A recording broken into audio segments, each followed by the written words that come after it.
Imagine waking up one morning and discovering that everyone you know believes you're a monster. The neighbors who waved hello now lock their doors when you pass, and the town that raised you wants you behind bars.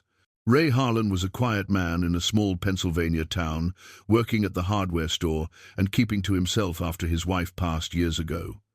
Then, a violent crime happened, and suddenly Ray became the only suspect. He had no alibi, no way to prove his innocence, and no time before they came for him. So Ray disappeared into the forest and built a shelter underground where no one would ever find him. He survived there for months, alone in the dark, waiting for the truth. But how long can an innocent man hide? Before we jump back in, tell us where you're watching from, and subscribe. Tomorrow's story will stay with you.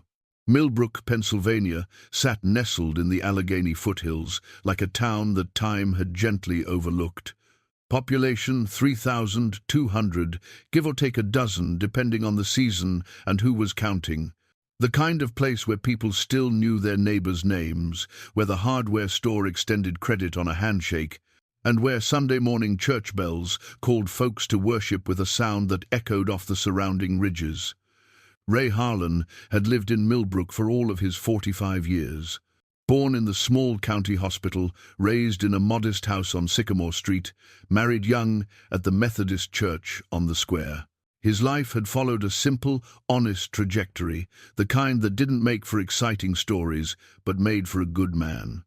He'd lost his wife Claire 7 years ago to cancer, ovarian, stage 4 by the time they caught it. She'd fought for 18 months with a grace that still took his breath away when he allowed himself to remember. After she passed, Ray had expected the grief to ease with time, the way people promised it would. It hadn't. Not really. He'd simply learned to carry it differently, the way a man learns to favor an old injury that never quite heals right. These days, Ray worked at Brennan's Hardware on Main Street, a position he'd held for nearly 2 decades.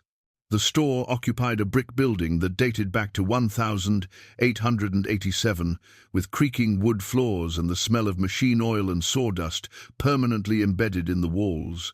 Ray knew every inch of that place, every bin of screws sorted by size, every tool hanging on the pegboard walls, every customer's particular needs and preferences.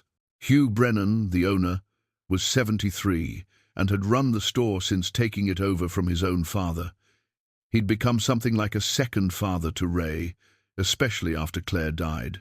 Hugh had a weathered face that creased deeply when he smiled, which was often, and hands that bore the calluses of a lifetime of honest work. "You're here early again," Hugh would say most mornings, finding Ray already sweeping the front walkway or restocking shelves. "Don't you ever sleep in?"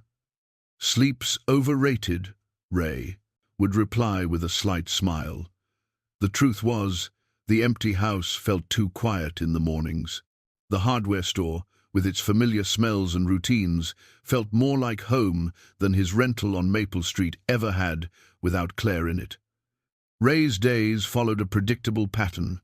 He'd arrive at the store by 7, brew the first pot of coffee in the small back office, and unlock the front door at 7:30 sharp.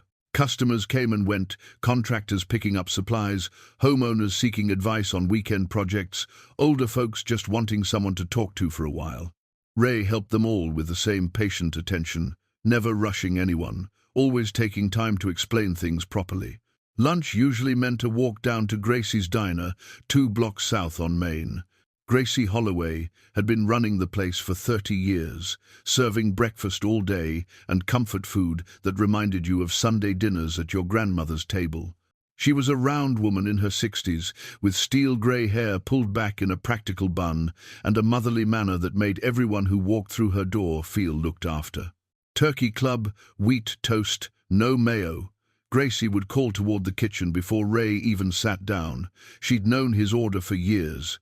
Then she'd pour him coffee and sit across from him for a few minutes if business was slow, updating him on town gossip that he listened to politely but never participated in spreading. "You should get out more, Ray," she'd tell him regularly. "There's a whole world beyond that hardware store and that empty house of yours." "I get out plenty," he'd respond. "I'm here, aren't I? You know what I mean. You're still a young man. Claire wouldn't want you spending the rest of your life alone. Ray would nod, offering a non-committal sound of acknowledgement. He knew Gracie meant well. They all did.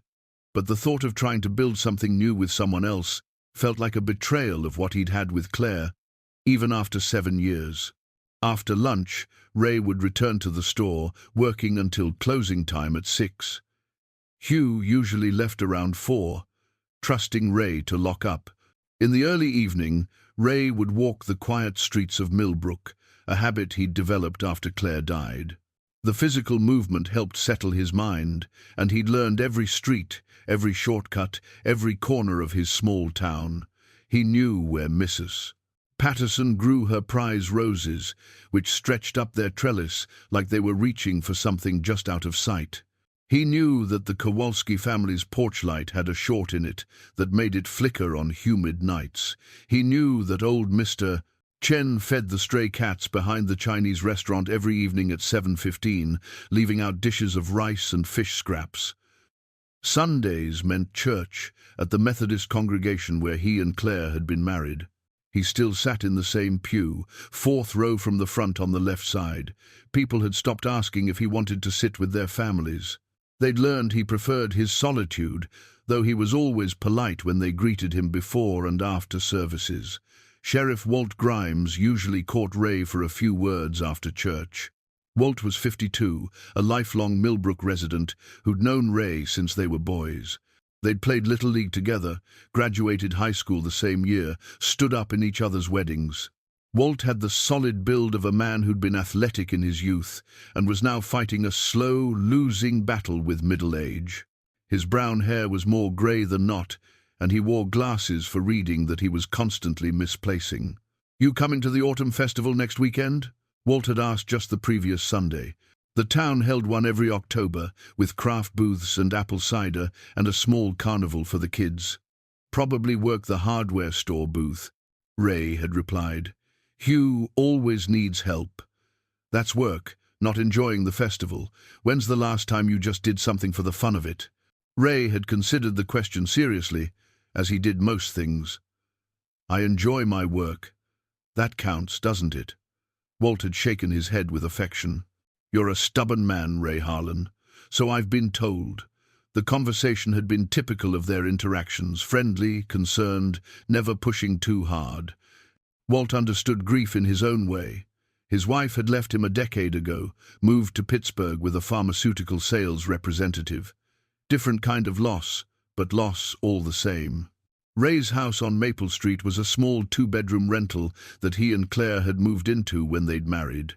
They'd planned to save up for something bigger, maybe with a yard for children to play in, but Claire's illness had drained their savings and then their dreams.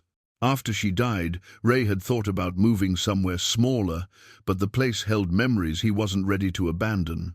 The house was simply furnished a worn couch in the living room, a kitchen table with 2 chairs, though he only ever used one, a bed that still felt too large for one person. Claire's things were mostly gone now, donated to charity in the first year after her death, but traces of her remained. A coffee mug she'd favored still sat in the cabinet. A throw blanket she'd crocheted draped over the back of the couch. Photographs in simple frames on the bookshelf. Ray kept the place clean and orderly, a habit from his childhood and reinforced by life with Claire, who'd believed that a tidy home reflected a settled mind. He rose early, made his coffee, read the Millbrook Gazette over breakfast, and headed to work. Evenings were for reading. He favored history and biographies, or watching the occasional baseball game on the small television in the living room. It was a quiet life, perhaps a lonely one by some measures, but it was his. Ray had no illusions about being special or remarkable. He was simply a man doing his best to move through his days with decency and purpose, honoring the memory of a woman he'd loved and carrying forward the values his parents had instilled in him.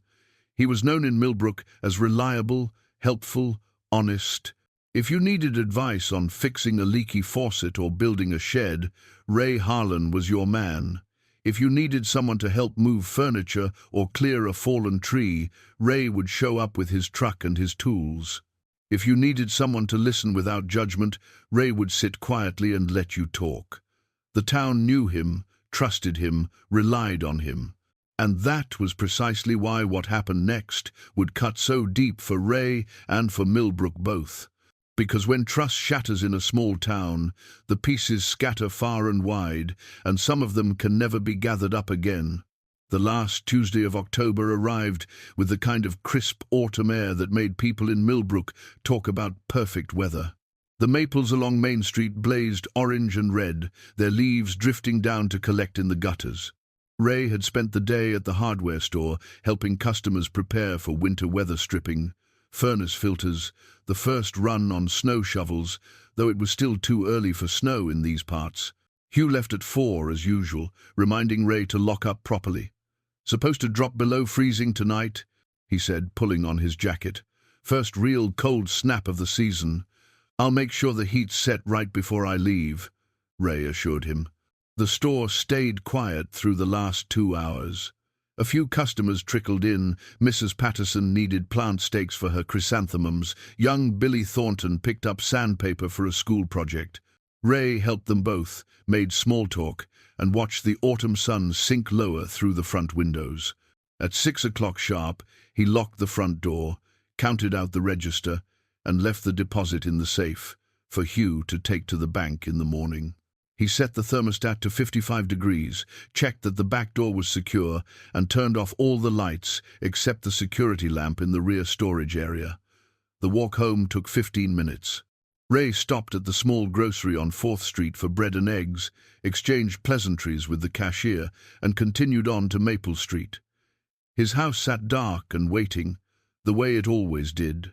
He let himself in, put away his groceries, and made a simple dinner of scrambled eggs and toast. The evening news played on the television while he ate at the kitchen table. National stories, mostly politics, weather systems moving across the country, a feature on harvest festivals in rural America. Ray half listened, his mind already planning tomorrow's work.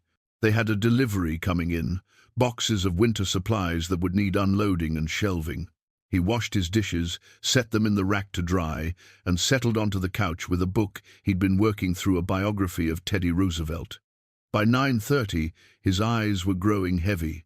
He marked his place, turned off the lights, and went to bed.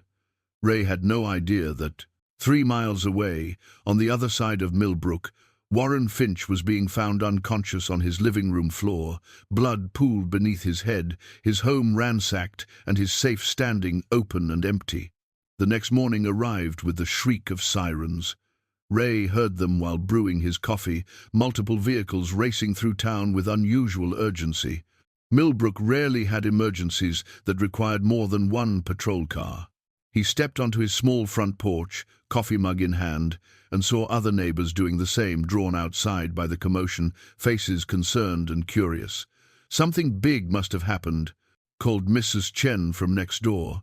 She was 70, a widow who spent most days tending her garden and watching the neighborhood with keen interest. "Sounds like it's over near the north side," Ray observed, judging the direction of the fading sirens. He finished his coffee, showered, dressed, and headed to work. The hardware store sat on the southern end of Main Street, away from whatever emergency had stirred the town. Ray unlocked the front door at 7:30 as always, started the coffee maker, and began his morning routine. By 8 o'clock, the first customers arrived, but they weren't there to shop. They came to share news, the way people in small towns do when something shocking happens. "Did you hear?" asked Mrs. Patterson, slightly breathless from hurrying. "Warren Finch was attacked in his home last night, beaten unconscious. They took him to the hospital in Harrisburg." Ray felt his stomach tighten. "Is he going to be all right?" "They don't know yet. He was barely alive when they found him. Someone broke in, robbed him. They're saying maybe $50,000 taken from his home safe." Warren Finch was the senior loan officer at Millbrook Savings and Trust, a man in his early 50s who Ray knew mainly through church and the occasional encounter around town. He was quiet, professional, lived alone in a large house his parents had left him.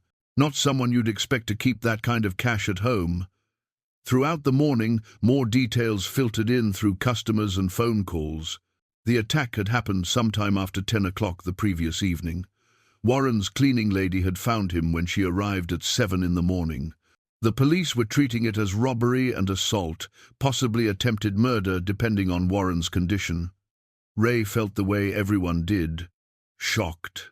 Violated. Crime like this didn't happen in Millbrook. They had the occasional drunk driving incident, some petty theft, domestic disputes that Sheriff Grimes handled with a mix of authority and neighborly mediation. But violence? Robbery of this scale?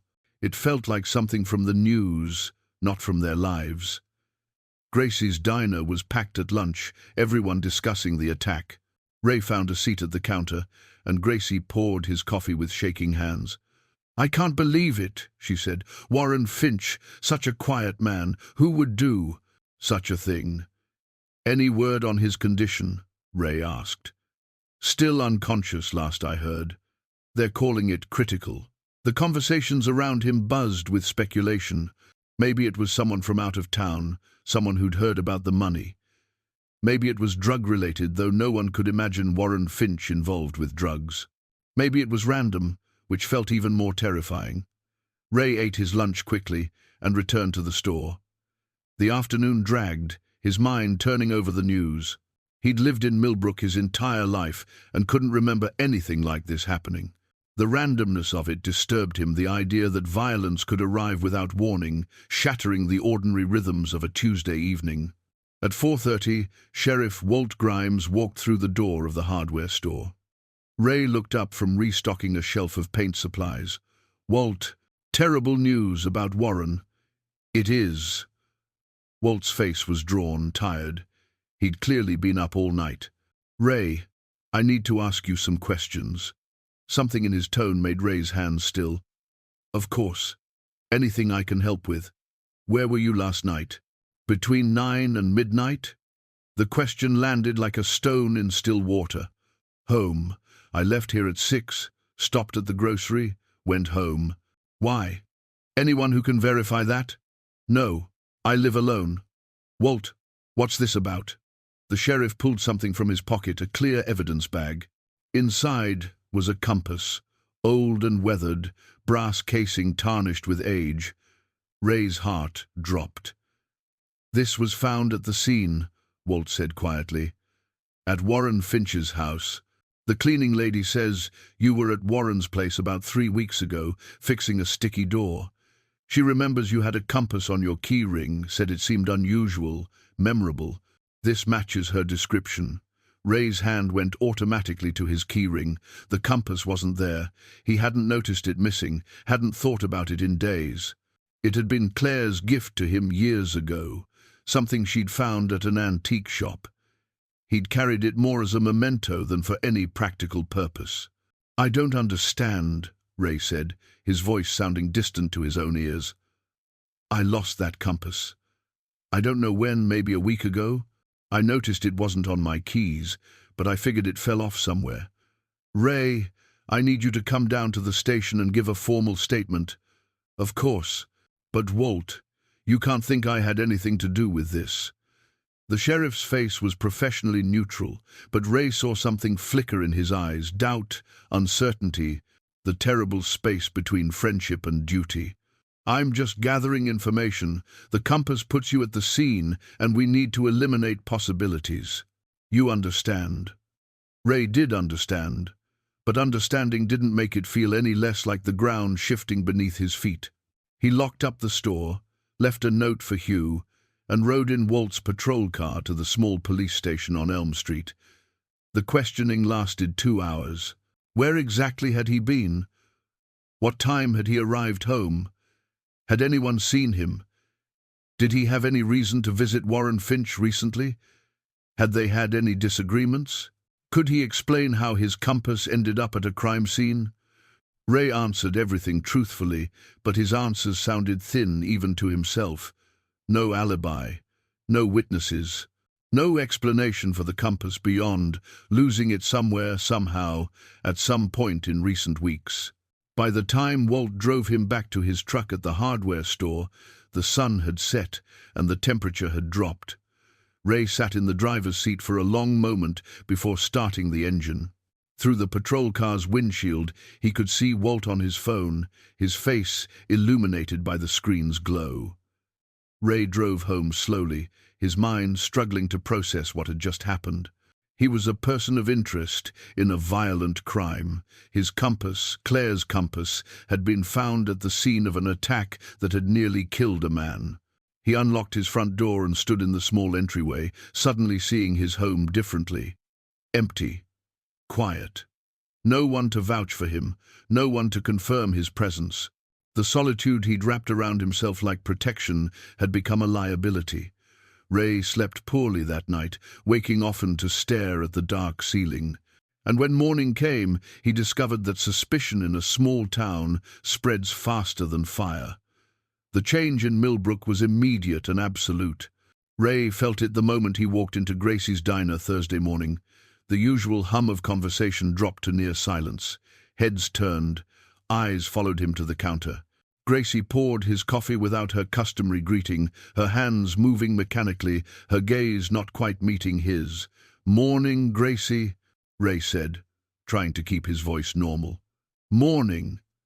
The single word, clipped and distant. He sat at the counter as always, but the warmth that usually surrounded him had evaporated. The man seated 2 stools down Jerry Weeks, who Ray had helped repair a fence just last month, gathered his things and moved to a booth across the room. The message was clear. Ray forced down his breakfast, paid, and left without lingering. Outside, Mrs. Patterson was crossing the street. She saw him and immediately changed direction, suddenly needing to examine a window display she'd walked past twice daily for 20 years. At the hardware store, Hugh was already there, his face grave. "Ray, we need to talk." They sat in the back office, surrounded by filing cabinets and order forms and the familiar smell of paper and dust. Hugh looked older than his 73 years, the lines in his face deep with worry. "People are talking," Hugh said carefully. "About you. About Warren Finch." "I didn't do anything wrong." Ray kept his voice steady. "I lost that compass. Someone must have found it, or I don't know. But I didn't hurt Warren." "I believe you, son. I do." Hugh's emphasis on the first word suggested not everyone shared his conviction. "But the town is scared. They want answers, and right now, you're the only answer they have." "What are you saying?" Hugh was quiet for a moment. "Maybe you should take some time off. Let this settle. Let the police do their work. When they clear you, everything will go back to normal." The suggestion felt like a blow. "You're asking me to stay away. I'm asking you to protect yourself. And maybe," Hugh hesitated, "maybe to let the store protect itself too. We've had 3 customers call this morning saying they'll shop elsewhere if you're working here." Ray stood slowly, feeling something crack inside his chest. "I understand, Ray. No, you're right. I'll stay away until this is resolved." He removed his store keys from his ring, setting them on Hugh's desk. The small act felt monumental, like severing a lifeline. He drove home in a daze. His phone began ringing that afternoon, Sheriff Grimes again, asking him to come back to the station for additional questions. They'd received new information, more inconsistencies to clarify. The second interview was harder than the first. A state police detective had joined them, a sharp-eyed woman named Kohler, who asked the same questions in different ways, circling back, probing for contradictions. Ray's story remained consistent because it was the truth, but he could see how weak it sounded. No alibi, a piece of evidence directly linking him to the crime scene. No clear explanation for how it got there. "Did you owe Warren Finch money?" Detective Kohler asked. "No. I barely knew the man." "Did he owe you money?" "No." "Have you experienced any financial difficulties recently?" "No. I live simply. I have what I need." "When was the last time you were inside Warren Finch's home?" 3 weeks ago. He had a door that was sticking. Hugh sent me over to fix it. The job took maybe 20 minutes. "And you're certain you had your compass then?" Ray closed his eyes, trying to remember. I think so. I don't check my keyring every day. I noticed it missing maybe a week ago, but I can't be sure exactly when I lost it. The detective made notes, her pen scratching against paper. Walt sat silent, his face unreadable. That evening, Ray stood at his kitchen window and watched his neighbor, Mrs. Chen, hurry inside when she saw him looking out. Her kitchen curtains twitched closed. Friday morning brought news that Warren Finch had regained consciousness. The whole town waited to hear if he could identify his attacker. Ray waited too, certain that Warren would clear him, that this nightmare would end. But Warren's statement changed everything. He couldn't identify his attacker had been struck from behind, never saw a face. But he remembered hearing a voice, he said. A man's voice, deep and calm. And he remembered something else. The attacker had been tall, over 6 feet. Ray was 6'2". The description was vague enough to include half the men in Millbrook, but specific enough to not exclude Ray. And combined with the compass, it was damning. By Friday evening, Ray's phone had stopped ringing with questions and started ringing with silence, friends and acquaintances who'd promised to call and then didn't. Invitations that evaporated, a coldness that settled over his life like frost. He went to church Sunday morning out of habit and hope. Perhaps there, in the place where he and Claire had married, where he'd mourned her, where he'd sought solace for 7 years, perhaps there he'd find some support. The sanctuary filled slowly, families settling into their usual pews. Ray took his customary seat, 4th row from the front on the left. The pew remained empty around him. Families that usually crowded in beside him found spots elsewhere. Children were steered away by protective parents. Pastor Gaines delivered a sermon about judgment and mercy, about not casting the first stone. His eyes found Ray several times, and Ray understood the message was meant for him, meant for the whole congregation. But grace doesn't arrive on command, and forgiveness doesn't flow from fear. After the service, Ray stood on the church steps as people flowed around him like water around a stone. No one stopped to talk.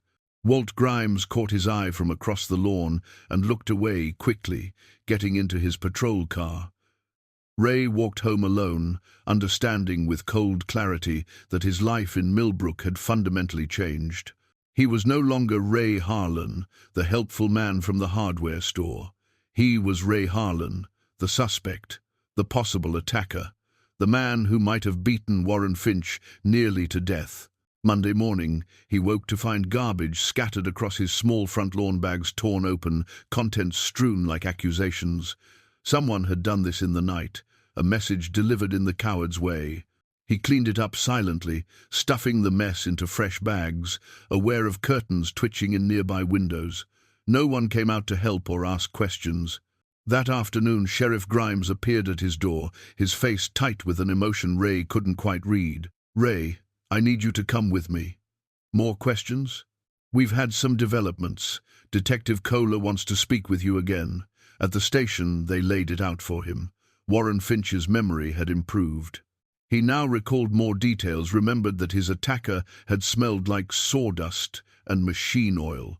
Ray, who worked in a hardware store, who handled lumber and tools every day, fit that description perfectly. "This is circumstantial," Ray said, hearing the desperation creeping into his voice. "You're building a case on coincidences. A compass that belongs to you, found at the scene," Detective Kohler counted off on her fingers. "A physical description that matches. A scent memory that fits your occupation. No alibi for the time of the attack. You had access to Finch's home previously, knew the layout. I didn't do this." "Then who did, Mr. Harlan? Who would have your compass? Who else fits all these details?" Ray had no answer. The walls of the interview room seemed to press inward. They let him go, but with a warning. "Don't leave town. Don't attempt to contact Warren Finch. Make yourself available for further questioning." Ray drove home slowly, his hands tight on the steering wheel. In his rear-view mirror, he saw a patrol car following at a distance. They were watching him now, waiting for him to make a mistake, to reveal guilt through some action or attempt to flee. That night, Ray sat at his kitchen table with Claire's photograph in his hands. The image showed her in their backyard, laughing at something beyond the camera's frame. She'd been wearing the blue dress she loved, her hair caught by a summer breeze. "I don't know what to do," he whispered to her image. "They think I'm a criminal. Everyone believes it." The photograph offered no answers, just her frozen smile, her captured joy from a time when the world made sense. Ray looked around his small kitchen, at the life he'd built from the ruins of grief, and understood with terrible clarity that it was about to be taken from him, not by truth, but by the appearance of truth. Not by justice, but by the machinery of justice, grinding forward on incomplete evidence and community fear. He had two choices: stay and watch them build a case against him, or run. Both felt impossible. Both felt like surrender. Tuesday morning arrived cold and grey, the first week of November bringing winter's warning. Ray woke before dawn from restless sleep, his mind churning through scenarios, all of them bad. He made coffee and sat in the darkness of his kitchen, watching the street lights blink off one by one as dawn approached. The decision had been forming in his mind for days, resisted and denied, but growing more solid with each suspicious look, each closed door, each whispered conversation that stopped when he approached. He couldn't prove his innocence from inside a jail cell, and that's where this was heading. He could see it in Detective Kohler's eyes, in the way Walt avoided looking at him directly, in the patrol car that now sat outside his house each night. They were building their case. And when they had enough, or thought they had enough, they would arrest him. Ray pulled out a duffel bag from the hall closet, one he and Claire had used for camping trips years ago. The fabric was faded, the zippers still worked. He packed methodically, thinking through what a man would need to survive in the woods. Sleeping bag, tarp, a change of clothes, his warmest jacket, the small camping stove they'd never gotten rid of. Matches in a waterproof container. From the kitchen, he took what he could carry: packages of dried food, granola bars, instant coffee, a metal pot for boiling water. He filled 2 water bottles and added them to the bag. His pocket knife, a small first aid kit, rope, the folding shovel from the garage. He stood in the living room as the sun rose, looking at the life he was about to leave behind. The photographs of Claire, the furniture they'd chosen together, the books he'd accumulated over 45 years. All of it would stay. All of it would become evidence of absence, proof of guilt in the eyes of those who'd already judged him. From the bedroom, he retrieved the one thing that mattered most: Claire's journal from their camping trips.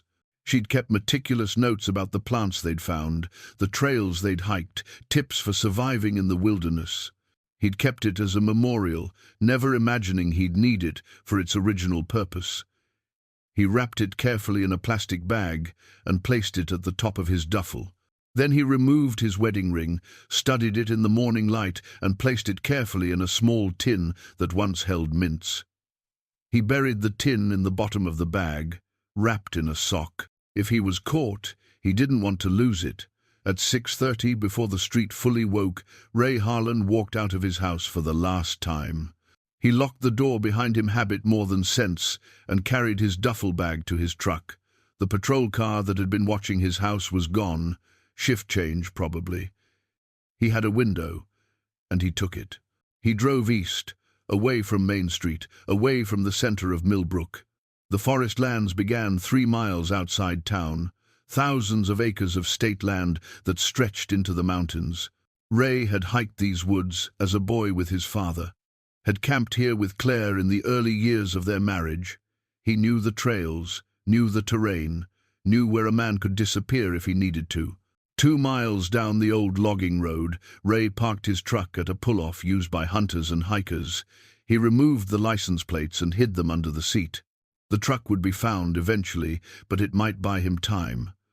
He shouldered the duffel bag, took one last look at the vehicle that had served him faithfully for 8 years, and walked into the forest.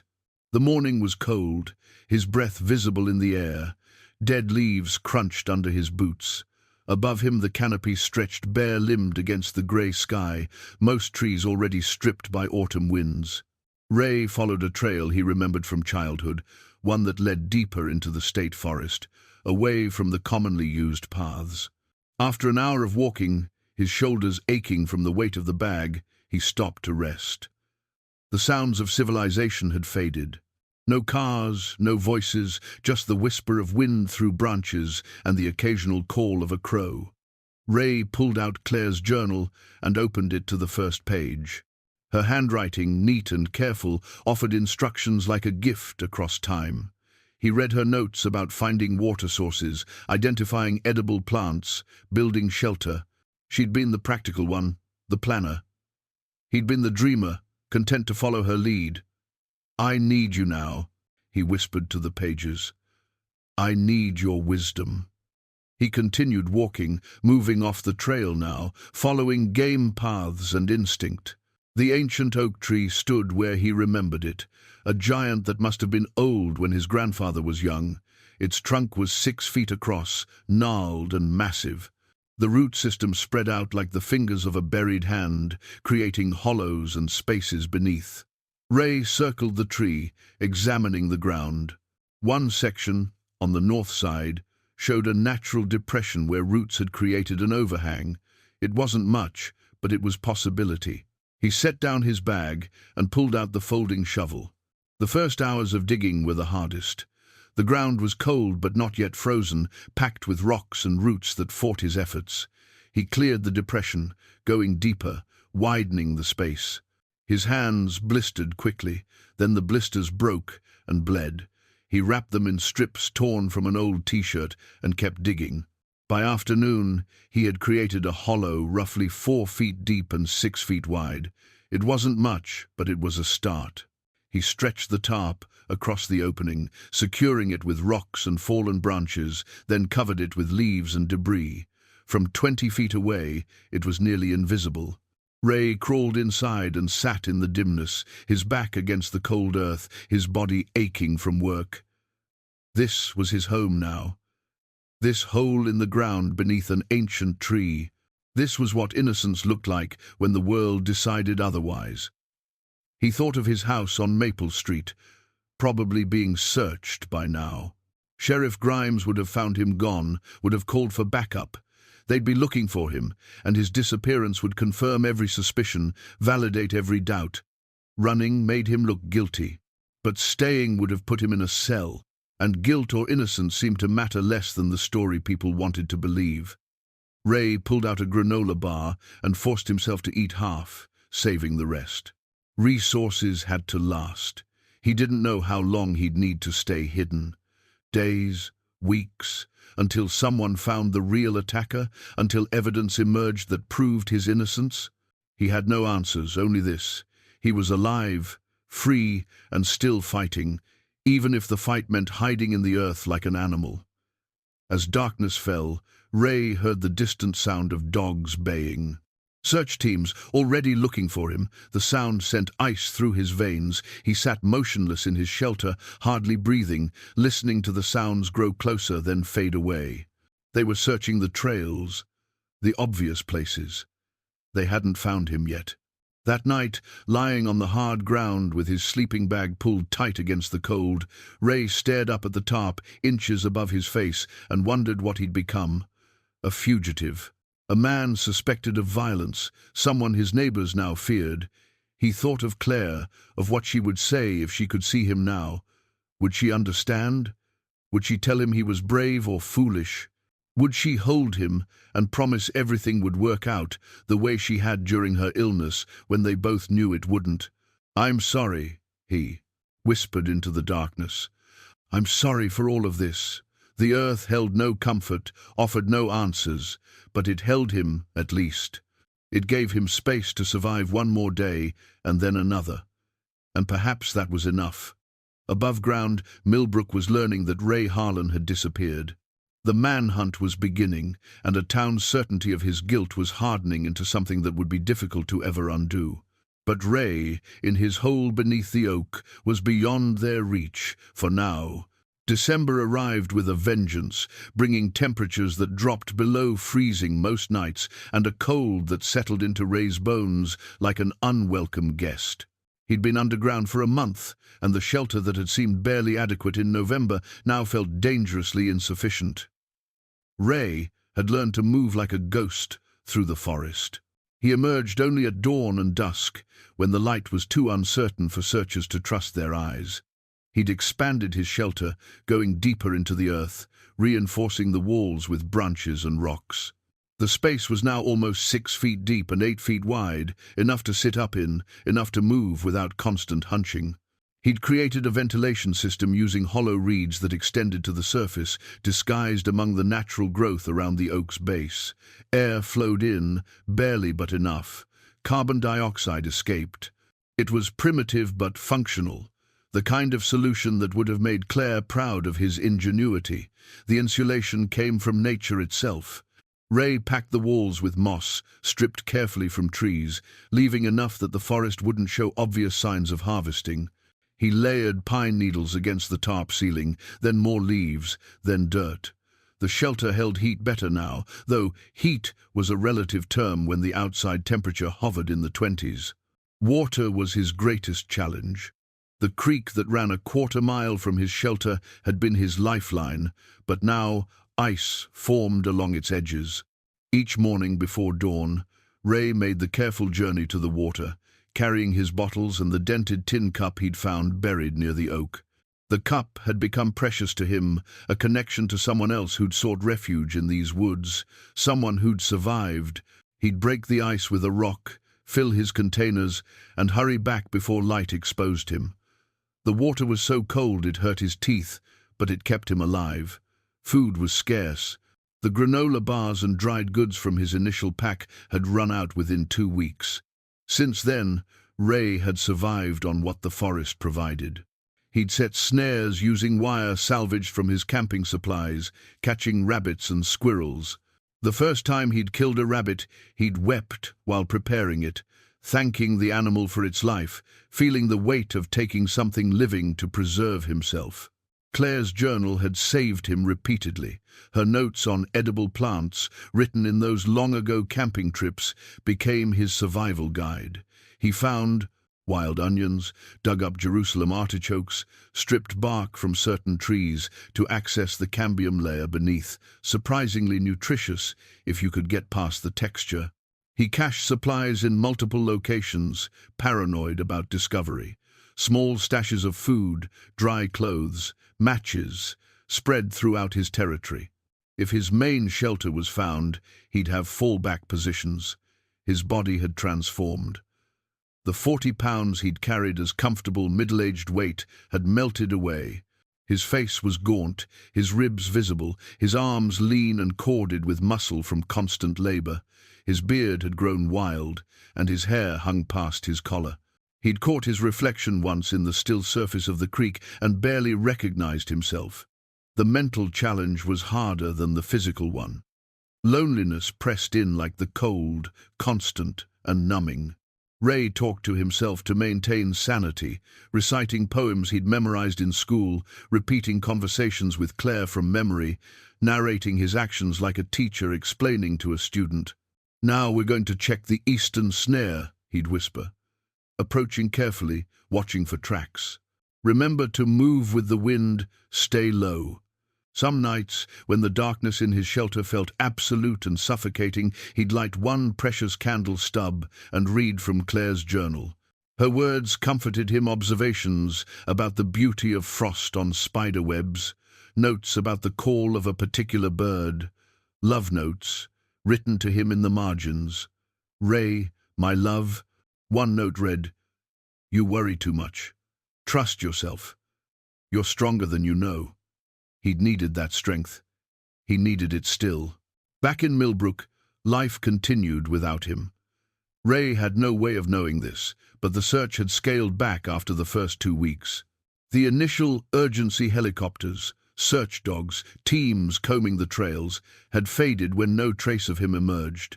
Sheriff Grimes had led those early efforts with grim determination, torn between his duty and his growing doubt.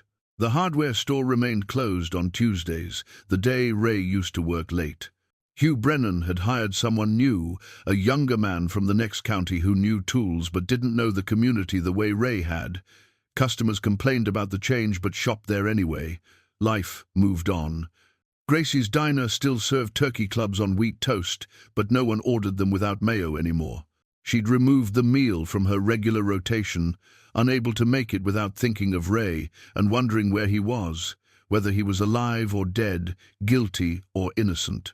Warren Finch had recovered fully and returned to his position at the bank. He walked with a slight limp now, a lingering effect of the attack, and seemed more nervous than before, jumping at sudden sounds. He told people he couldn't remember much about that night, that trauma had blanked his memory. But he remembered enough to keep Ray Harlan's name at the center of suspicion. At the sheriff's department, Deputy Frank Cullen had been reviewing the case file during slow shifts. Something bothered him about the evidence, though he couldn't articulate exactly what. The compass seemed too convenient, too perfectly placed. The timeline felt slightly off. Warren Finch's description was vague enough to fit dozens of men, yet the investigation had focused entirely on Ray Harlan. Cullen kept his thoughts to himself, knowing that questioning the case would mark him as disloyal, as someone who couldn't be trusted. But he couldn't stop turning it over in his mind. In the forest, Ray had no knowledge of these developments. He existed in a bubble of immediate survival, his world narrowed to the next meal, the next water run, the next night survived. The first major winter storm arrived in mid-December. Ray had felt it coming, the pressure change, the way animals grew quiet and scarce, the particular smell of snow in the air. He'd prepared as much as possible, gathering extra wood for potential fire, securing his shelter's covering, filling every container with water. The snow began at dusk and didn't stop for 36 hours. Ray huddled in his shelter as the temperature plummeted. He could hear the wind howling through the forest, hear branches cracking under the weight of accumulating snow. The earth around him pressed close, tons of it, and for the first time since entering the shelter, he felt true claustrophobia. What if the weight caused collapse? What if he was buried alive, suffocated slowly in his hiding place? What if the ventilation system clogged with snow? Ray forced himself to breathe slowly, to talk himself through the panic. The roots are strong. The earth has been here for thousands of years. It's not collapsing now. Breathe, just breathe. He survived the storm by retreating into memory. He remembered every camping trip with Claire, every trail they'd hiked, every night under stars. He remembered her laugh, the way she'd squeeze his hand when thunder scared her, how she'd make terrible coffee over a camp stove and insist it tasted perfect. When the storm finally passed, Ray emerged to a world transformed. Snow had buried everything under 2 feet of white silence. His tracks from previous days were erased. The forest was pristine, beautiful, and more dangerous than ever. He stood beside the ancient oak, looking at the landscape, and felt something shift inside him. Not hope exactly, but a grim determination. He'd survived a month. He'd survived this storm. He could survive whatever came next. Ray found the tin cup frozen in a snowdrift. He dug it out, held it in his cold hands, and thought of the person who'd left it here decades ago. They'd survived too. They'd made it through. One more day, Ray whispered to the cup, to himself, to the memory of Claire. Just one more day. January brought a cold so severe that Ray sometimes wondered if he'd simply freeze one night and not wake up. The thought wasn't frightening anymore, just factual one. More possibility in a life reduced to possibilities and probabilities. He'd been underground for nearly 3 months. Time had become fluid, measured not by calendars, but by the rhythm of survival. Wake before dawn, check snares, collect water, return to shelter before full light, wait through the day, emerge at dusk, forage what little the frozen forest offered, return to darkness. The hunger was constant now. Ray had lost count of the pounds he'd shed, but his clothes hung loose on his frame, cinched tight with rope to keep them from falling off. His body had become efficient, burning energy carefully, moving with the economy of someone who understood that every calorie mattered. He'd trapped a rabbit 2 days ago, his first protein in a week. The animal had died quickly in the snare, and Ray had thanked it as he always did, a ritual that felt necessary to maintain some sense of humanity. He'd stretched the meat over 3 days, cooking small portions over a carefully concealed fire that he allowed himself only when desperation outweighed caution. The spiritual reflection that had begun in November had deepened into something profound. Alone in his shelter, with nothing but the earth and his thoughts, Ray found himself questioning everything he'd believed about justice, about fairness, about the nature of truth itself. He thought often about the Bible verses he'd heard all his life in church. The truth will set you free. But what did freedom mean when the truth was trapped underground with him, when no one above was listening, when his very existence had become a kind of living death? Each night, Ray pulled out Claire's photograph, now creased and worn from handling. He'd wrapped it in plastic salvaged from food packaging, protecting it as best he could from moisture and cold. Her face, frozen in that moment of joy, reminded him of what love looked like, what it meant to be known and cherished. "Would you understand this?" he'd whisper to her image. "Would you think I'm brave, or just a coward running from judgment?" The photograph offered no answers, but studying her face calmed something in him. She'd faced death with such grace during her illness, never complaining, never raging at the unfairness. She'd simply lived each day as fully as she could until she couldn't anymore. "I'm trying to do the same," Ray told her. "I'm trying to live." Back in Millbrook, Deputy Frank Cullen had continued his quiet investigation. It had started as curiosity, an itch he couldn't stop scratching, but had become something more deliberate. He'd spent his off hours reviewing every piece of evidence, every statement, every detail of the case against Ray Harlan. The security footage from the gas station near the bank had bothered him from the beginning. The timestamp showed someone passing by around the time of the attack, a figure caught in the edge of the frame. The person was tall, yes, but the build seemed different from Ray's. Leaner, perhaps. The footage was grainy, inconclusive, but it existed. Cullen had pulled the footage again, studied it frame by frame on his home computer. He'd measured the figure against known reference points, compared it to Ray's driver's license photo. The proportions weren't quite right. He'd brought his findings to Sheriff Grimes one afternoon in early January, laying out the images on the sheriff's desk with careful precision. "Walt, look at this. The shoulder width, the gait. I don't think this is Ray Harlan." Grimes had studied the images, his face troubled. "It's not conclusive, Frank. Could be anyone." "That's my point. It could be anyone. But we stopped looking when Ray ran. What if we got it wrong?" The sheriff had been quiet for a long moment. His compass was at the scene. He had no alibi. He fled. Those aren't the actions of an innocent man. Or they're the actions of a scared man who knew no one would believe him, Cullen countered. The conversation had ended without resolution, but Grimes had kept the images. That night, alone in his office, he'd looked at them again and felt the first real stirrings of doubt. Meanwhile, the annual audit of Millbrook Savings and Trust had revealed irregularities. The bank's accountant, a thorough woman named Patricia Drummond, had noticed discrepancies in several accounts. Small amounts, nothing that would trigger immediate alarm, but consistent over time. She'd flagged them for review and notified the bank's board. Warren Finch, as senior loan officer, was asked to explain the irregularities. He'd attributed them to clerical errors, system glitches, the normal complications of small-town banking. His explanations were plausible enough that the board had accepted them, at least initially.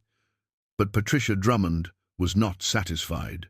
She'd worked in banking for 30 years and knew the difference between errors and intentional manipulation. She'd quietly continued her review, documenting what she found, not yet sure what it meant, but certain it meant something. In the frozen forest, Ray knew none of this.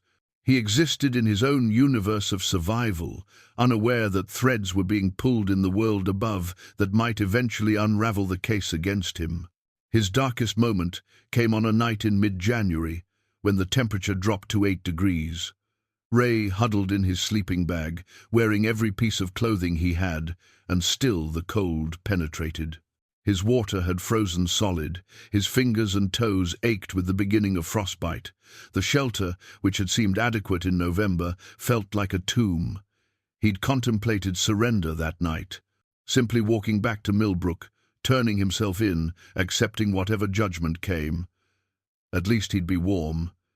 At least he'd have food. At least the uncertainty would end. He pulled out Claire's photograph with numb fingers, studied it in the dim light of a precious candle stub. "I can't do this anymore," he whispered. "I'm dying out here. And for what? For pride? For principle? They've already decided I'm guilty." He thought of his trial, of standing before Judge Harrington while witnesses testified about his suspicious behavior, his lack of alibi, his convenient disappearance. He thought of the jury people he'd known his whole life looking at him with conviction rather than compassion. Then he thought of something else. He thought of giving up, of letting the lie become truth, of spending years in prison for something he didn't do. He thought of Warren Finch, whoever had really attacked him, walking free because Ray's guilt was convenient. "She never gave up," Ray said aloud, looking at Claire's smile. "Even when the cancer was winning, even when she knew how it would end, she never gave up fighting." The memory of her strength, her dignity in the face of certain death, pulled him back from the edge. If Claire could face down mortality with grace, he could survive another night in the cold. Ray carefully wrapped the photograph, tucked it away, and blew out the candle. He pulled the sleeping bag tight around him and closed his eyes. "One more day," he whispered. "Just one more day." Outside, the temperature continued to drop. Inside, beneath the ancient oak, Ray Harlan held on. The cold snap lasted 4 days. Ray survived on willpower and the small cache of frozen berries he'd discovered, stored by squirrels in a hollow tree. He'd felt guilty taking them, knowing the squirrels would suffer, but survival had taught him that guilt was a luxury he couldn't afford. When the weather finally broke, Ray emerged weak but alive. The sun, pale and distant, felt like a gift. He stood beside the oak tree, his body trembling with exhaustion, and made himself a promise. "I am innocent," he said to the forest, to the sky, to whatever was listening. "Truth matters, even if I'm the only one who knows it. I will survive. I will live. And someday, somehow, the truth will come out." It was a promise made with no evidence to support it, no reason to believe it. But it was enough to keep him breathing, keep him moving, keep him fighting through one more frozen night. Late January brought a thaw that felt like mercy. The temperatures climbed into the 40s, and water dripped from branches like the forest itself was weeping with relief. Ray emerged from his shelter more often, his body slowly recovering from the brutal cold snap, though recovery was relative when you were still living in a hole in the ground. He had no way of knowing that in Millbrook the careful structure of lies that had sent him into exile was beginning to crack. Patricia Drummond sat in her home office on a Thursday evening, surrounded by printouts of bank records. She'd been reviewing them for weeks now, and the pattern was undeniable. Over 18 months, $47,000 had been systematically moved from various accounts, the transactions disguised as legitimate transfers, loan payments, or administrative adjustments. The accounts affected were primarily those belonging to Warren Finch himself, his personal savings, his retirement fund, even a trust his parents had established. Someone with access and knowledge had been stealing from Warren Finch, and the only person with that level of access was Warren Finch himself. Patricia picked up her phone and called Sheriff Grimes. "Walt, I need to speak with you about the bank audit. Privately, and soon." The meeting happened Friday morning in a small conference room at the sheriff's department. Patricia laid out her findings with the precision of someone who'd spent a career dealing with numbers and their truths. $47,000, she said, sliding the documentation across the table. Embezzled over 18 months. The transactions were sophisticated enough to avoid immediate detection, but not sophisticated enough to survive thorough audit. Sheriff Grimes studied the papers, his face growing graver with each page. Warren was stealing from himself. Warren was covering his tracks. These accounts were his, but the money went elsewhere. I haven't traced the final destinations yet, but I have suspicions. Gambling debts would be my guess. Deputy Cullen, who'd been invited to the meeting, leaned forward. So the robbery might not have been a robbery at all, Grimes finished quietly. Patricia nodded. Or if it was staged to cover the embezzlement. Someone discovers you've been stealing, confronts you, and suddenly you need a different story. A violent robbery explains missing money and shifts blame away from your own actions. Cullen stood and walked to the window, his mind racing. The compass. Ray Harlan's compass at the scene. How does that fit? That's your job to figure out, Patricia said. I'm just telling you the financial evidence doesn't support the story we've been told. After Patricia left, Grimes and Cullen sat in silence, the weight of implication heavy between them. We need to re-interview Finch, Cullen said finally, and we need to do it carefully. They brought Warren Finch in that afternoon, framing it as a follow-up interview, routine questions about his recovery. Warren arrived looking nervous, his hands fidgeting with his car keys. The interview started gently. How was he feeling? Any lingering effects from the attack? Had he remembered any additional details? Then Grimes shifted direction. Warren, we've been reviewing the bank's financial records as part of the investigation. Can you explain some irregularities we've noticed in your accounts? The color drained from Warren's face. What kind of irregularities? Transfers, withdrawals, movements of money that don't quite add up. Grimes kept his voice neutral, professional. Can you walk us through them? Warren stammered explanations, errors, corrections, complicated transactions he couldn't quite recall. His answers grew more tangled, more defensive.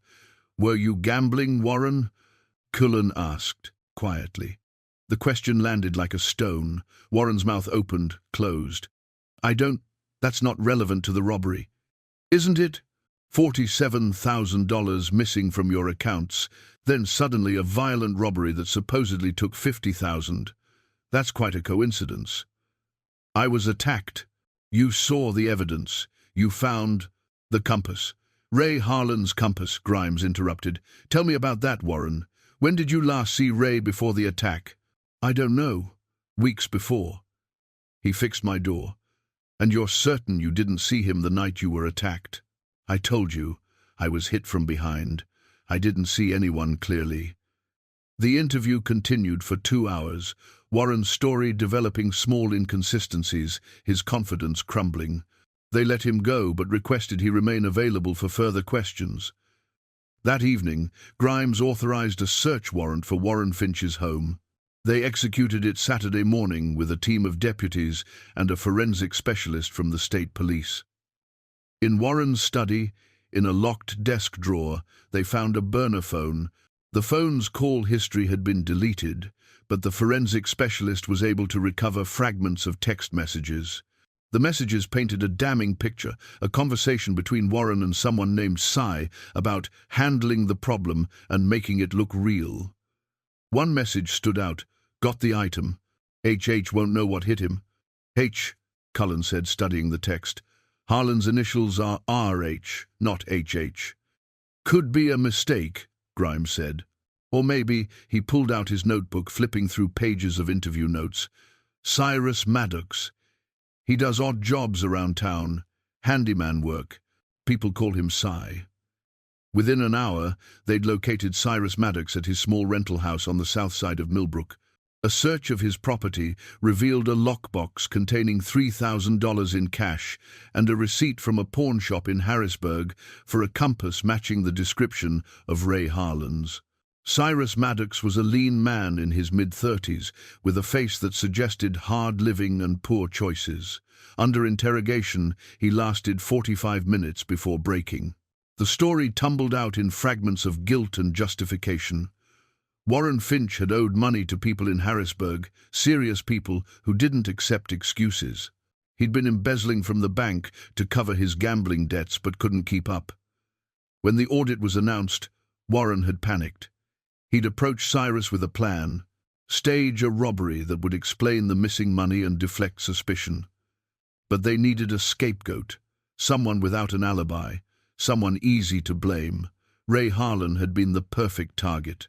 A loner, a widower, no close family to defend him.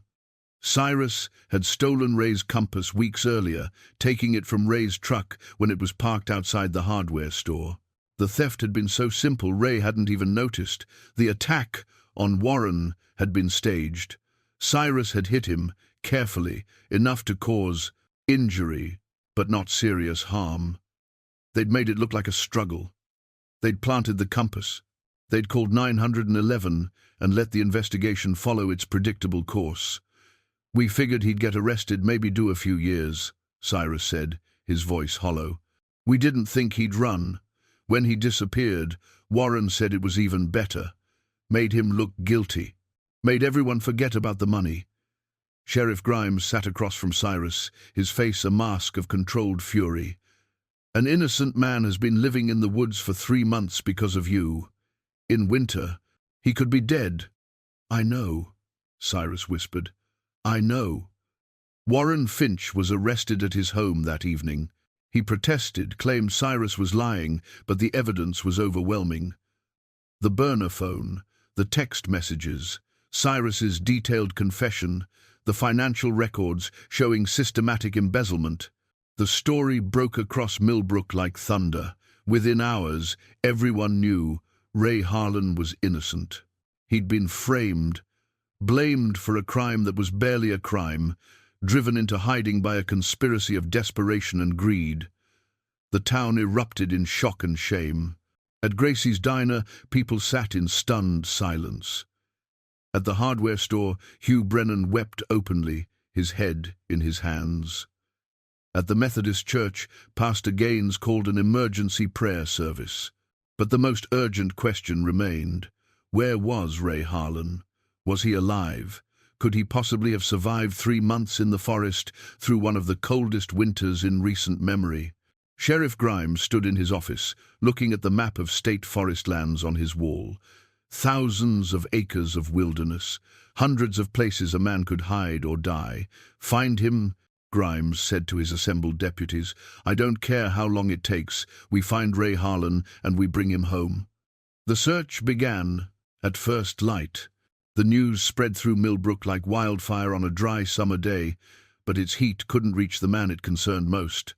Ray Harlan remained underground, unaware that his name had been cleared, that Warren Finch and Cyrus Maddox sat in county jail cells, that the entire town now knew the truth.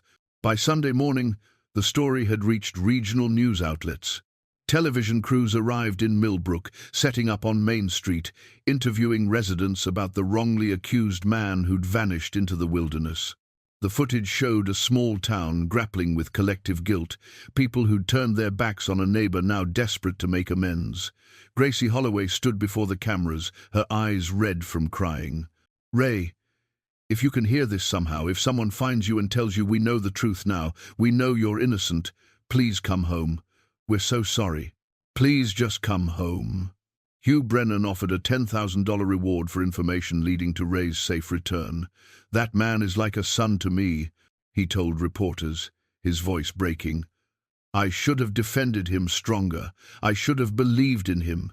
If he's out there, if he's alive, we need to find him." The search operation, launched Sunday afternoon, was massive by small-town standards. Sheriff Grimes coordinated with state police, Forest Service rangers, and volunteer search and rescue teams from 3 counties.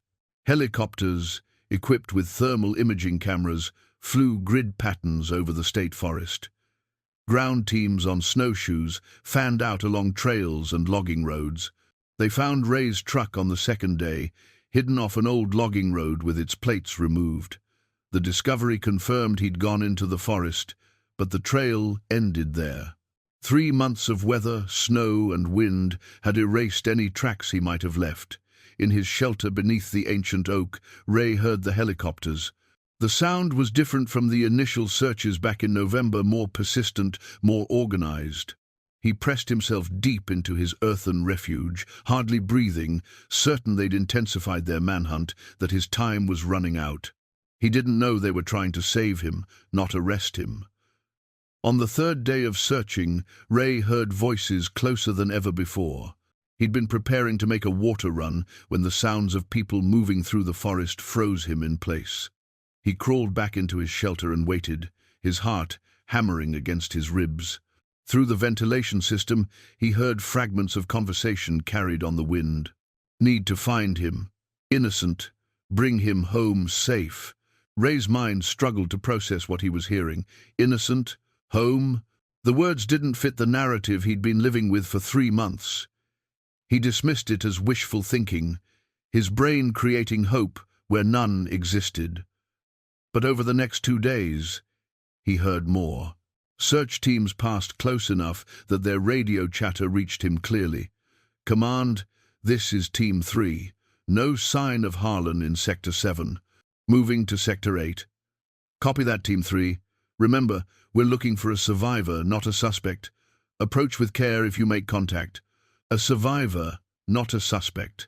Ray's hands trembled as he listened. Something had changed. Something fundamental had shifted in the world above while he'd been buried in the earth below. On Thursday, a week after the search began, Ray made a decision. He needed to know what was happening. He needed information, even if gathering it meant risk. That night, after dark, he moved closer to the forest road where search teams had been staging. He crept through the underbrush, silent as a shadow, until he was close enough to see their vehicles, their equipment, their faces illuminated by portable lights. Someone had left a radio playing a local news station. Ray positioned himself within earshot and listened. The story unfolded in fragments of broadcast journalism. Warren Finch arrested, embezzlement uncovered. Cyrus Maddox's confession, the staged robbery, the planted compass. Ray Harlan innocent of all charges. Ray sat motionless in the darkness, his back against a tree, as the truth washed over him. 3 months. 3 months of cold and hunger and fear, 3 months of living like an animal, 3 months of exile, all based on a lie. The emotions that surged through him were too complex for names, relief and rage and grief and vindication, all tangled together. He thought of Warren Finch, a man he'd barely known, who'd chosen Ray as a convenient scapegoat. He thought of Cyrus Maddox, who'd stolen his compass, his life, his dignity. He thought of the town that had believed the worst of him so easily, so quickly. Through the trees, he saw Sheriff Walt Grimes standing by a command vehicle, his face haggard with exhaustion and guilt. Ray watched him for a long moment, this man who'd been his friend, who'd questioned him with doubt in his eyes, who now was leading the effort to find him. Ray could walk out right now, could step into the light and announce himself, could end this tonight. But something held him back. Fear, perhaps, or pride. Or the simple fact that he'd been so fundamentally changed by his months underground that the thought of returning to civilization felt almost as terrifying as staying hidden. He retreated into the forest, back to his shelter, and spent the night wrestling with the decision. By morning, he'd reached a resolution. He would reveal himself, but on his own terms. Not as someone caught or captured, but as someone choosing to return. Not as a victim, but as a survivor. Ray spent Friday preparing. He used precious water to wash himself in the freezing creek, scrubbing away months of grime. He trimmed his wild beard with his pocket knife, working carefully by feel. He found his wedding ring where he'd buried it in the tin at the bottom of his duffel, slipped it onto his finger where it belonged. He gathered the things that mattered: Claire's journal and photograph, the hand-carved spoon, the tin cup. Everything else could stay, the shelter, the tools, the remnants of his survival. Let them find it all later. Let them see what innocence looked like when driven underground. As afternoon faded toward evening, Ray climbed to a ridge he'd scouted weeks ago. From there, he could see Millbrook in the distance, its lights beginning to twinkle as dusk approached. 3 miles away, his home, his prison, his past, and now, perhaps, his future. He'd been saving dry wood for weeks, not knowing why, just following an instinct that someday he might need it. Now he understood. He built a signal fire carefully, professionally, a beacon that would be visible for miles. Ray stood beside the unlit wood as darkness settled fully over the forest. In his pocket he carried Claire's photograph. In his hands he held the matches that would announce his return. He thought of the man he'd been 3 months ago, soft, grief-worn, living a small life in a small town. That man was gone. The person who would walk out of these woods was someone different, forged by cold and hunger and absolute solitude. "I'm ready," Ray whispered to Claire's memory. "I'm ready to come back." He struck the match. The flame caught, grew, spread through the carefully stacked wood. Within minutes, the fire roared, a column of light and heat visible across the valley. Ray stood beside it, waiting. Below, in the staging area, someone would see it. Radios would crackle. Vehicles would start. They would come. And Ray Harlan, innocent man, survivor, would finally emerge from the earth.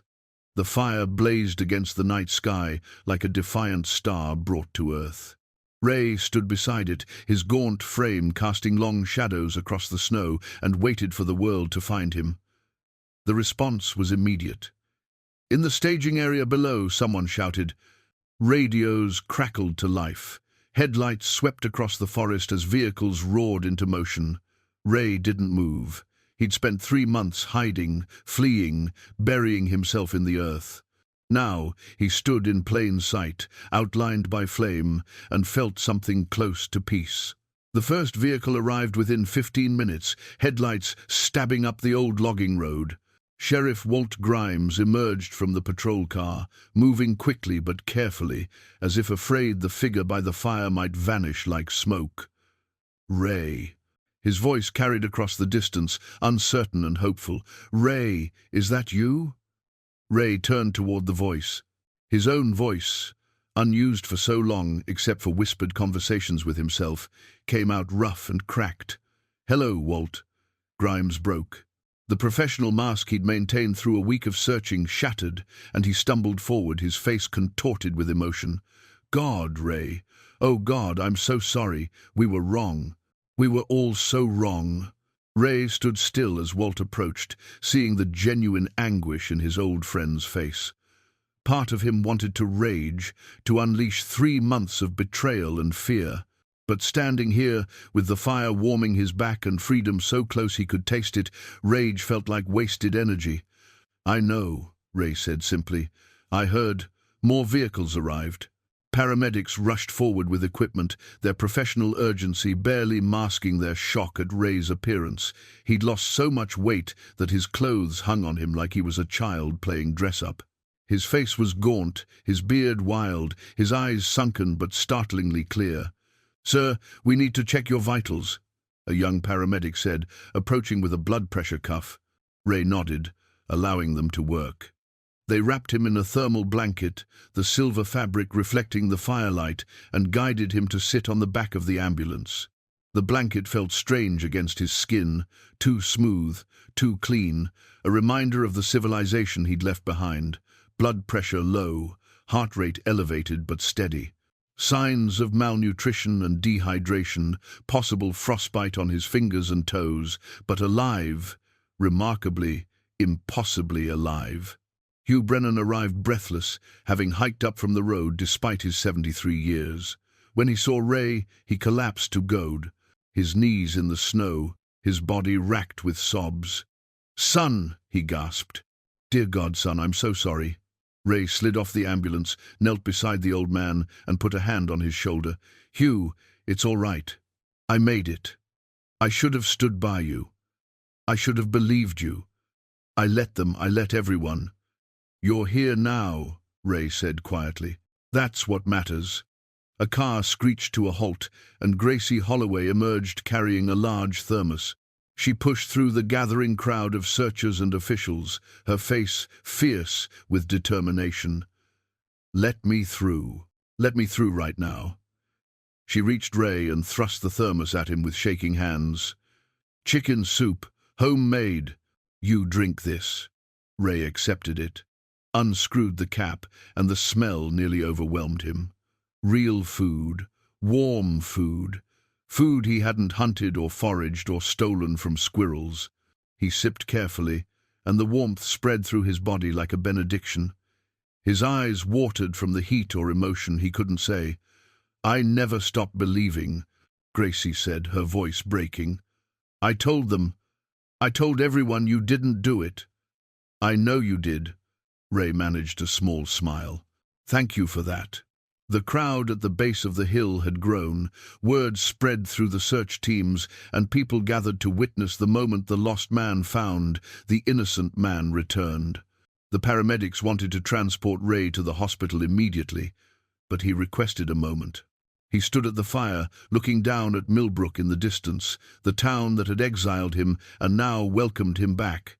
Sheriff Grimes stood beside him, his face illuminated by the flames. "Ray, I failed you. When you needed me most, I chose duty over friendship. I chose evidence over the man I'd known my whole life." Ray was quiet for a long moment. "You did what you thought was right, Walt. The evidence pointed at me. I understand that. Understanding doesn't equal forgiveness." "No," Ray agreed. "But forgiveness has to start somewhere, doesn't it? We all failed each other. Maybe now we learn from it."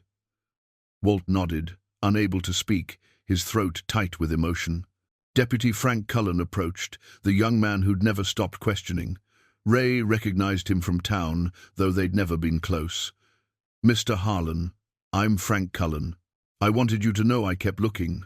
When everyone else stopped, I kept asking questions." Ray studied him. "You're the one who found the inconsistencies?" "I had help. But yes, sir, something didn't sit right from the beginning." "Then you have my thanks, Deputy. Real justice requires people willing to keep looking when it would be easier to stop." The fire had begun to die down. The paramedics grew more insistent about transport. Ray's body, having survived on adrenaline and determination, was beginning to crash. "I need to go to the hospital," he said quietly. "But there's something you should know. My shelter, where I've been living, it's about a quarter-mile northeast of here, beneath a large oak tree. You'll want to document it." Grimes nodded. "We will. But Ray, how did you survive? 3 months in this cold?" Ray thought of the answer, of everything those months had entailed, the hunger and fear and absolute loneliness. The nights when death seemed preferable to another day. The moments when only Claire's memory kept him breathing. "One day at a time," he said finally. "That's all any of us can do." They guided him into the ambulance. As the doors closed, Ray caught one last glimpse of the fire he'd built, the signal that had ended his exile. Tomorrow, he'd face the town, the questions, the aftermath. Tonight, he was simply a man heading toward warmth and safety. The ambulance began its careful descent down the mountain, carrying Ray Harlan back to the world of the living. Millbrook Community Hospital had never felt so crowded with purpose. Ray was admitted directly to a private room where Dr. Vernon Costas conducted a thorough examination. The doctor was in his 60s, a man who'd practiced in Millbrook for 30 years and knew most of his patients by name. "Mr. Harlan," Dr. Costas said, reviewing the test results with evident amazement, "you've lost approximately 40 pounds. You have early-stage frostbite on several fingers and toes. You're dehydrated and malnourished. Your vitamin D levels are critically low. And yet," he paused, shaking his head, "you're remarkably healthy considering what you've endured. Your survival is nothing short of extraordinary." Ray lay in the hospital bed, the clean sheets feeling almost unbearably soft against his skin. "I had a good teacher," he said, touching the pocket where Claire's journal rested. The doctor nodded, understanding there was a story there he wouldn't press for. "We'll keep you for observation. Get fluids in you, start you on vitamin supplements, monitor for any complications. But barring anything unexpected, you should make a full physical recovery." Physical recovery. The qualifier hung in the air between them. That evening, Sheriff Grimes arrived with a full briefing. He sat in the chair beside Ray's bed and laid out everything that had happened. The bank audit that revealed Warren Finch's embezzlement. The burner phone discovered in his desk. Cyrus Maddox's confession detailing how he'd stolen the compass from Ray's truck weeks before the staged attack. "The compass," Ray said quietly. "I remember that day now. I was unloading supplies at the store. My truck was parked out front for maybe 20 minutes. Never even crossed my mind that someone would take something. Maddox said it was easy. He saw his opportunity and took it. They needed evidence to point at someone. And you," Grimes's voice caught, "you were convenient, a loner, no family to defend you. They thought you'd be easy to blame." Ray absorbed this, the casual cruelty of it. His entire life had been upended not because of who he was, but because of who he wasn't, because he had no wife to vouch for him, no children to rally around him, no close family to demand answers. Where are they now? Finch and Maddox? County jail. Finch is facing embezzlement charges, conspiracy, filing a false police report, and fraud. Maddox is charged with conspiracy and theft. They're both looking at significant prison time. Ray was quiet for a moment. "I want to see Warren." Grimes looked startled. "Why?" "Because I need to understand. I need to hear from him why he thought destroying my life was acceptable." The request was honored 2 days later. Ray was stronger then, able to walk without assistance, his body beginning to remember what it meant to be nourished. Sheriff Grimes arranged for Ray to be transported to the county jail under escort. Though the precaution seemed absurd, Ray was the victim, not the criminal. They brought Warren Finch to an interview room. He looked smaller than Ray remembered, diminished by orange jail clothing and the weight of his crimes.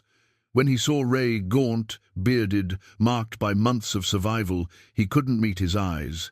Ray sat across from him, separated by a table but connected by the terrible intimacy of what Warren had done. "Look at me," Ray said quietly. Warren forced his gaze up. His face was pale, his eyes red-rimmed. "Why?" Ray asked. "Just tell me why." Warren's voice came out as barely a whisper. "I was drowning. The gambling debts, the money I'd taken, I couldn't see a way out. When the audit was announced, I panicked. I needed someone to blame. And you." He stopped, swallowed. "You were alone. I thought it would be easy. I thought you'd just get arrested, maybe do a few years. You didn't think I was a person," Ray finished. "You didn't think about what it would mean to take everything from someone." "I'm sorry." Warren's face crumpled. "God, Ray, I'm so sorry. What I did to you, there's no excuse. No justification. I destroyed your life to save mine, and I have to live with that." Ray studied him, this broken man who'd caused so much pain. He felt anger, certainly, but beneath it was something else, a kind of weary understanding of how fear drives people to terrible choices. "I forgive you, Warren," Ray said. Warren's head jerked up, disbelief on his face. "What? I forgive you? Not because you deserve it, not because what you did is somehow acceptable, but because carrying hate forward into whatever comes next would dishonor what I survived. I lived 3 months in the ground, alone in the dark, fighting for every breath. I'm not going to poison that survival with bitterness." Tears streamed down Warren's face. "I don't deserve your forgiveness." "No," Ray agreed. "You don't. But I'm not giving it for you, I'm giving it for me." The meeting ended shortly after. Ray was driven back to the hospital, feeling lighter somehow, as if naming the forgiveness had released a weight he hadn't realized he was carrying. Over the next week, Ray began the slow process of reintegration. Hugh, Brennan visited daily, bringing updates from the hardware store and shy offers to make Ray a full partner. Gracie Holloway arrived with home-cooked meals, ignoring the nurses' protests about hospital dietary restrictions. Other townspeople came too, some with apologies, some with simple gratitude that he'd survived. Ray received them all with quiet grace, neither absolving the town of its collective guilt nor condemning them for their failure. They'd been human, fallible, frightened, just as he was.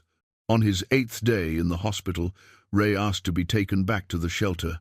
A small team accompanied him: Sheriff Grimes, Deputy Cullen, and a Forest Service agent named Patricia Mills, who specialized in historical preservation. They hiked through the forest. Ray had called home, following his directions. When they reached the ancient oak, Ray stood for a moment, with his hand on its massive trunk. "Thank you, old friend," he whispered. They descended into the shelter, and the officials stood in awed silence. The space was remarkably sophisticated: reinforced walls, ventilation system, carefully organized supplies, evidence of months of solitary existence etched into every surface. "This needs to be preserved," Patricia Mills said softly. "This is a testament to human resilience, to survival against impossible odds." Ray nodded. He retrieved the carved spoon and the dented tin cup, his only keepsakes from this chapter of his life. Everything else could stay, could become part of whatever story people told about the man who lived beneath the earth. As they climbed back to the surface, Ray took one final look at the space that had saved him and nearly killed him. Then he turned his back on it and walked toward the light. 2 weeks after his rescue, Millbrook held a ceremony in Ray's honor. The town hall was packed beyond capacity, residents spilling out into the hallway and onto the front steps. Ray sat in the front row wearing clothes. Hugh had bought him his old wardrobe, no longer fit his transformed body, and tried to reconcile this moment with the memory of his last night underground. Mayor Patricia Hollenbeck, Gracie's younger sister, stood at the podium with tears in her eyes. "We gather today not in celebration, but in recognition and apology. Ray Harlan, this town failed you in the most fundamental way. We allowed fear to override truth, suspicion to replace trust. We turned our backs when you needed us most." Ray shifted uncomfortably in his seat. He'd asked them not to do this, but the town needed it, needed some public act of contrition, some way to process their collective shame. The mayor continued, "On behalf of Millbrook, I offer our deepest apologies, and we present you with this." She held up a compass, new and gleaming. The inscription reads, "To Ray Harlan, true north," because that's what you are, sir. A man who never lost his moral direction, even when the rest of us lost ours. Ray accepted the compass with a nod of thanks, his throat too tight for words. The room erupted in applause that felt both sincere and inadequate. What applause could compensate for 3 months of exile? Later, he stood outside the town hall while people approached one by one. Some offered apologies, some simply squeezed his hand, some wept openly. Ray received them all with the same quiet dignity, neither demanding nor rejecting their remorse. Mrs. Patterson from next door brought him a plate of cookies. "I crossed the street to avoid you," she said, her voice trembling. "I'm so ashamed."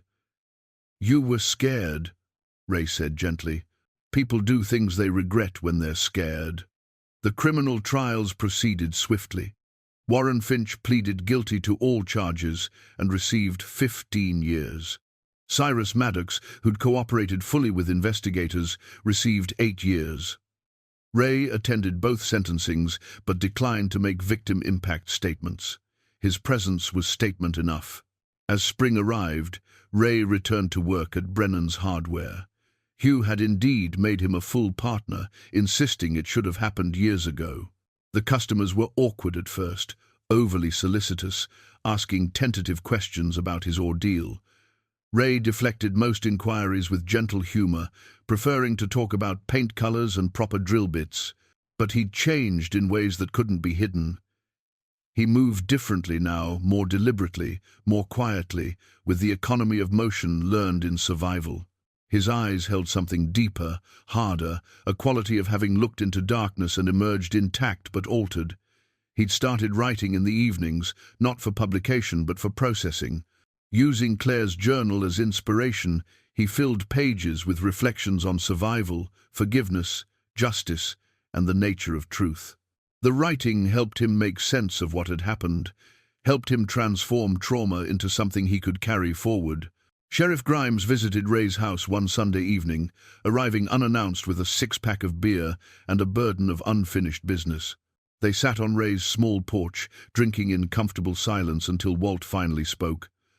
"I keep thinking about what you said, about us all failing each other, and I want you to know I've changed how we handle investigations, new protocols, more scrutiny of evidence, better protection for the accused." Ray nodded. "That's good, Walt. That matters.